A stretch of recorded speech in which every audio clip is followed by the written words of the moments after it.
Òṣùpá ni mo bẹ̀bẹ̀ fún o, Fásókì ìjà o. Òṣùpá ni mo bẹ̀bẹ̀ fún o, Fásókì ìjà o. Anthony Joshua lòṣùpá o, Fásókì ìjà o. Anthony Joshua lòṣùpá o, Fásókì ìjà o. Òṣùpá ni mo bẹ̀bẹ̀ fún o, Fásókì ìjà o. Hello. Wọ́n ti kó omi ẹjọ́ ìlú ti pọ̀. Ẹjọ́ ẹ̀yin ọmọ ìjọ ẹjọ́ ṣé ẹ̀ ń sunkún ní abẹ́rẹ́ rẹ̀ ni ṣé ẹ fi mí sí ẹ̀yẹ ni. Ẹ má bínú alàgbà, àwa kàn ń rò pé ẹjọ́ kì í jẹ́ ẹjọ́ ẹni ká má mọ̀ ọ́ dání. Bẹ́ẹ̀ni, ìgbà tí àwọn olówó ayé ní kẹ́ pe àwọn IBD dédé ní kẹ́ pe àwọn lágbo kan wọ́n gbé ẹni tí olówó mọ́ ní kẹ́ pe àwọn tẹ wá fìyélẹ̀ tẹ́ ẹ̀ sọ fún un pé ṣọ́ọ̀ṣì ló jò máìkì ti bàjẹ́ tẹ wá lọ sùn rárá tẹ́ ẹ̀ sọ pé Saheed ló nà ṣùgbọ́n ló nà tẹ́ ẹ̀ ó yẹ kó jẹ́ pé bóyá mọ́ igun ló tà ní bó sọ wọ́n sì máa pàdé. Wọ́n ti close mọ́kèlé. sẹ́dímọ́nì. Èmi ni wọ́n sọ fún mi pé èmi ò bá ti bá wọn sọ̀rọ̀ pé kíní èmi fi Saheed kọrin Òṣùpá kí táìmù fi lọ lẹ́nu ẹ̀ bí wọ́n ti mo lọ mú ní bus stop Mushin tí mo lọ mú ẹ ní bus stop Mushin bí tó ti ń fi omi fọ ẹsẹ̀ tí mo ní kó wá join ní Jésù ó wá ń nu èmi lọ́rọ̀. Ẹ ti ń ṣe rèjísà ẹni báìbù ni kàwá máa ṣe rèjísà. Ṣé báìbù ni orúkọ tèmi? Ebenezer. Sá. Dẹ̀ndẹ̀. Mo ń gbọ́ yín sá. Èmi ni ìwọ sọ dáàdì mi ò ní jèrè ẹ. Ẹ bọ̀ sá, dáàdì mi kan ló bí mi. Dáàdì mi kọ́ ló bí ẹ. Ó ti mọ̀ tán. Kò sínú ẹ̀ náà ló fi jẹ́ kí n sọ jáde. Ilẹ̀ súnmọ́ kì í mú. Tèmi bá mi. Àṣebẹ̀rù bá ti pẹ́ nílé alájọbí ló ń bú. Ijesha ti dé. Ẹlẹ́mẹ̀ni tó ń pè ní Ijesha níbi kan ṣàwádà tó máa ń bọ̀ ká sáni mọ́tà onílé tí ó dúró bá bọ̀dé. Ijesha láàrin omi ìlà bàbá àwàdà àmì àgbọ̀n mi pẹ̀lú pásítọ̀ Jẹ́rọ́sì. Ijesha láàrin omi ìlà bàbá àwàdà.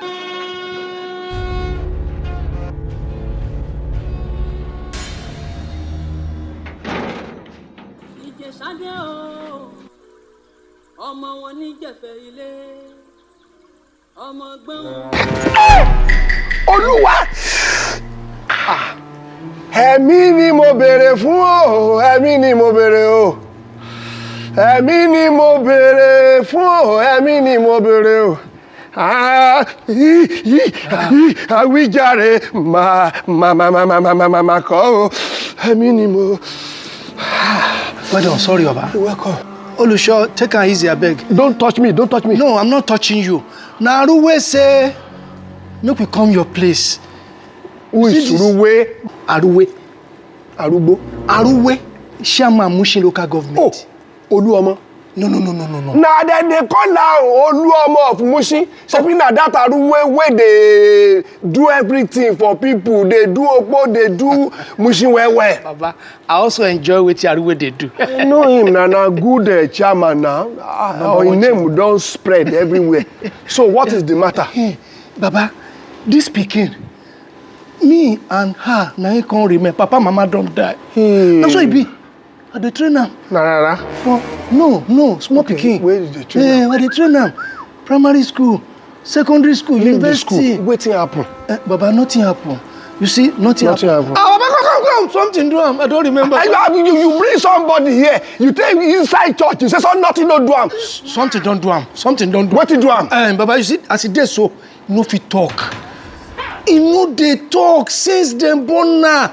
Now Aruwe say, you don't work for people wey you know. Say you be a good customer. Say anything you want collect, he go pay.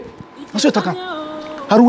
Aruwe? Yes. Chairman is ready to pay my charge. Baba. I know say the man a good man. Try am. He never talk. You know the talk. Sumo won. Go. Ah. Baba. You know the talk, Baba. Help me. Yep.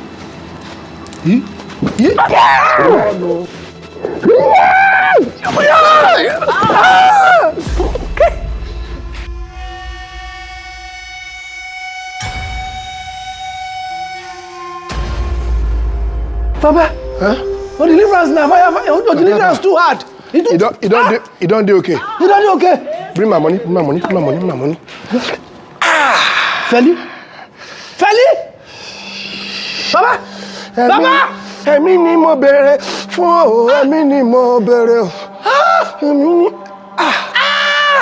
Papa! Feli? Oh, yeah, stand up now, Feli!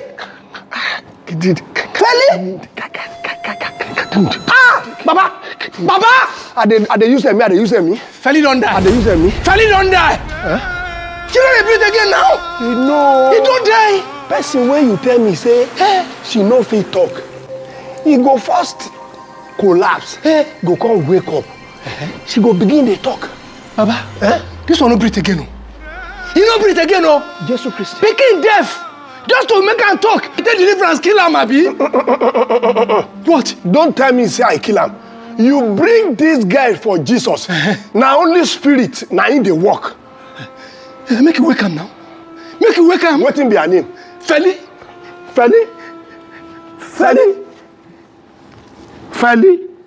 Oh!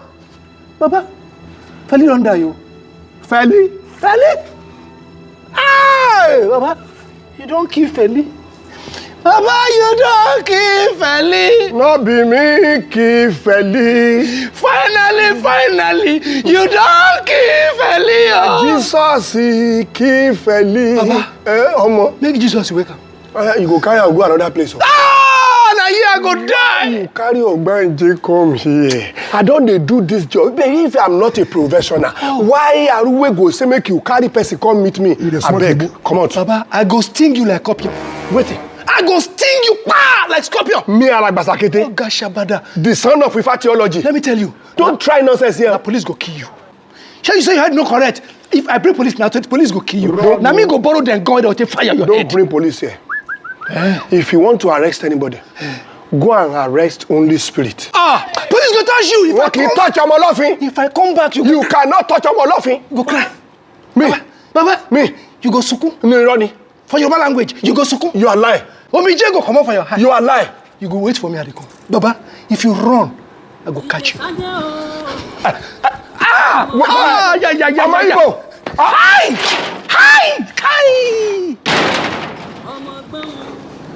Aroja, wetin dey call her name? Why they come bring Ogbanje come here, my God? I don't dey do this job, you don't dey.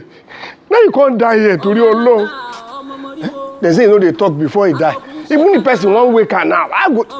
Hey, police ke. Police ke. Police.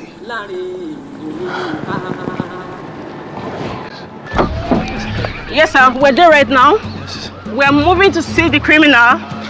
We're on that street right now. That's where we are, sir. Yes, sir. So I'm going to get back to you as soon as we get there. Thank you. Yes, sir. Yes. Kill my sister. Okay. What is the criminal? Yes, to do deliverance. Kill my sister. We just got him, yes. We've captured the criminal. After capture, we are coming now. On our way, sir. Hello. On our way. Yes, sir. Hello. Ìyá Farida, wọ́n ti mú mi lọ. Bá mi sọ fún barrister ariwo kan ní Ìbàdàn SK pé wọ́n ti mú mi lọ. Ìwọ ẹ̀wọ̀n ló máa kú sí. Tí ọmọdé bá pa ikú àdájẹ́, tí ọmọdé bá pa ìyá àdájẹ́, tó bá pa àrùn gidigba, á fi ká àwọn òbí ẹ̀ mọ́lẹ̀ ni. Now move! Let's go. Mo fẹ́. I said, move this guy. Wàá rọ́ọ̀tì nínú cell. I bet you hate me. Mele ṣàìrànjú, mele ṣàìràn. Olúwa, madam, madam, ọdún kẹsàn-án rí tẹ́ẹ̀ tí rọ́mọ bí. Àfi ká fi mọ́tò pa o, àfi ká fi mọ́tò pa o. Olúwa. Take this thing away. Come on, move. Let's go. A mọ̀ pé ni màmá yín máa ń pè yín, kò sẹ́ni tó morúkọ yín. Ṣé bẹ́ẹ̀ lásídẹ̀ǹtì níjẹta tó rẹ́kẹ̀ ẹkú tí wọ́n yọ bírèkì ewúrí yín ló yọ yín káde lè ṣe nǹkan kékeré báyìí mà ní o ẹ kàn dọlọ́mọ nínú November ìbejì lẹ máa bí àtọkọ tuntun àti mọ́tò àtìlé á kàn ṣẹlẹ̀ bẹ́ẹ̀